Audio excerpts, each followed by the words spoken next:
Hello and welcome. This is Japan, and we just had Triplemania over the weekend. It's interesting to like kind of keep up with a brand new organization, even though it's so familiar with having so many WWE people in and out of this. So it makes it like familiar, but also just kind of weird, like almost like a side tangent or like a spin-off show type thing. But overall, it's been kind of a fun, exciting thing seeing new wrestlers and stuff and new storylines. I think that's always a cool thing to see, but like not completely just out of the blue, like different people, I guess. So we had Triple Mania. As far as from what I've been told, it's kind of similar to like their WrestleMania. Um, so like Triple A's WrestleMania, so like it's kind of like the bigger time matches, which definitely felt like they did that here. So we start off with like a Royal Rumble esque type match, but it's only 14 men. You can pin, submit people. Overall, I think that's kind of an interesting concept. I mean, it's kind of like a nice little thing that they have. Now, surprisingly, having Otis here was the most random person. Like, almost was kind of like that was teased. People had like had already known about maybe almost being there, but I don't think anybody thought Otis was going to be here.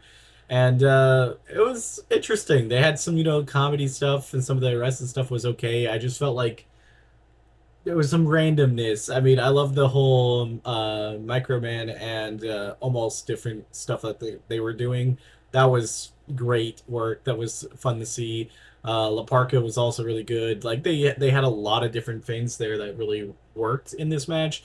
But having almost win was just kind of random with him being not even doing anything for the last 6 months since coming back from Japan, and probably not seeing him do anything in the next 6 months from this. And I don't know if there's anything that you win from this. That was the only thing I didn't know. Like, does this give you a title opportunity somewhere, or I don't really know. I don't know that part. So if you know that, but entertaining value of this, I'd put it in B.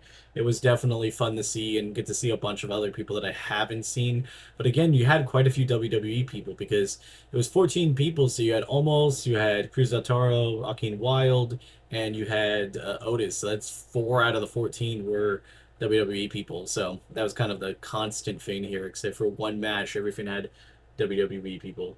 Then we had a six-man or like six wrestler mixed tag match, the Judgment Day versus Lola Vice, Mr. Iguana, and is it Nino Ham?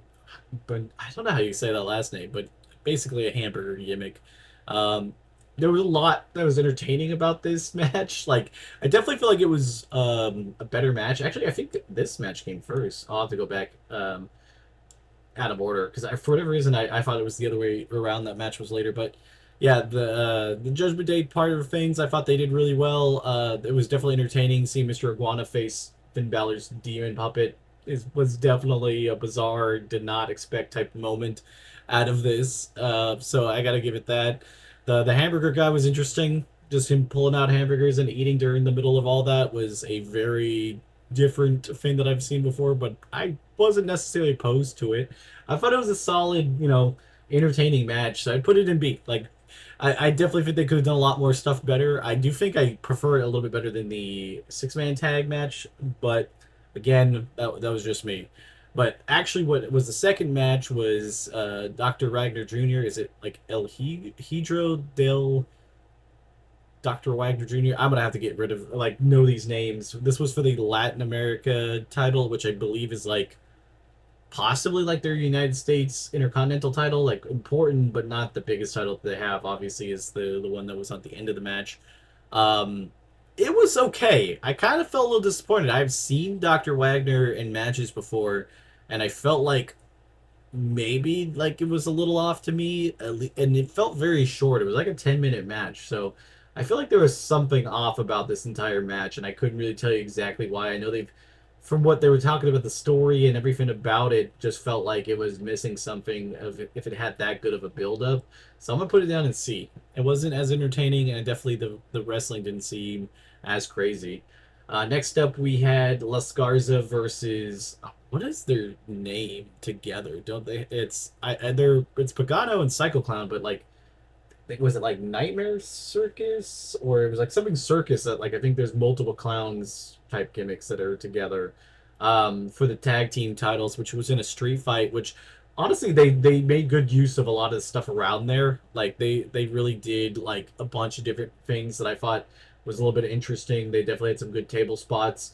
They had good back and forth. I was honestly kind of surprised that Lost Garza lost here. I mean, they've had the titles not for a super long time, but enough that like yeah, they seemed pretty competent and they were doing some good work there. So I was surprised they pulled the trigger. I guess just because it's such a major show that they wanted to get some the titles back on AAA guys, just so you know it fits better to their fame when you have like, okay, well this is what we have, so we can't really, have it, have too many outside people holding too many titles, which now puts it all back to just all AAA guys. So overall, I thought it was really entertaining. I put it in B. I think if I'd be rating this, I think I'd put the Judgment Day match higher, and then I put maybe that. I'd probably have it like this in order of the Bs. But necessarily, I could probably swap any of them. But they were all pretty mildly good, entertaining. Like they were good to be on the card. Next up, we had the triple threat for the women. It was Flamer versus, was it Lady Apache? I thought I saw Lady Apache, but then I see something different on Cage Match versus Natalia. Um, there was some good spots in here, but I think overall it just was kind of lackluster. I think everybody was a little bit on the older side, so there was a little bit less. Some of the like the with the ref counting slower and stuff like that obviously took away from a little bit of it. Natalia, like her little like badass gimmick that she's been doing in the indies, didn't quite translate here. I think the regular Natalia, whatever, would have probably worked a little bit better. I put it in C. I think I like the Latin American title match a little bit better, but this definitely just a little lackluster compared to what I expected. Then we get to the main event. It was Vikingo versus Dominic Mysterio versus Dragon Lee versus El Grande Americano.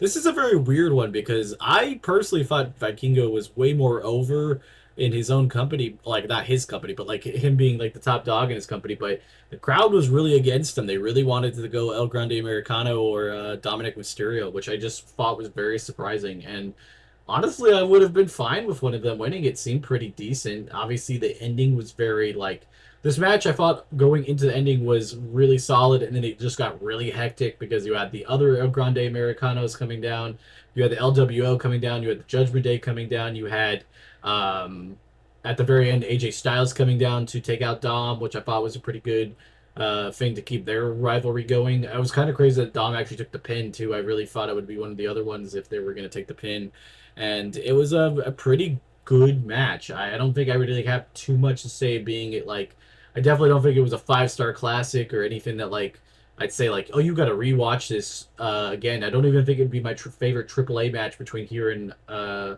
Worlds Collide. I think the original Mr. Iguana tag match I think is still one of my more favorite matches out of it, and even Vikingo versus Chad Gable is higher than this, but I think it's a solid A. I thought the show in general was a solid B. It was a fun time. I had no qualms in it. It didn't feel super long for having 6 matches on the card. Obviously, some of these matches felt a little bit smaller than others. I mean, they had such a big one with the like Royal Rumble type match in the beginning that was 26 minutes long, and then everything else did feel a lot less because obviously it was. But I think overall, I really liked most of this stuff, and I can't wait to watch more. Worlds Collide will be, I think, in October, and I really want to see what they do there because I feel like the hand in hand of these two promotions have worked pretty well. I think this is way working better than the NXT TNA stuff, but maybe that's just because it's newer, so it seems like it's working out better. But I think overall, I think this has been a pretty fun thing. So if you guys enjoy this type of content, don't forget to like, comment, and subscribe, and I'll see you guys on the next one. Bye, guys.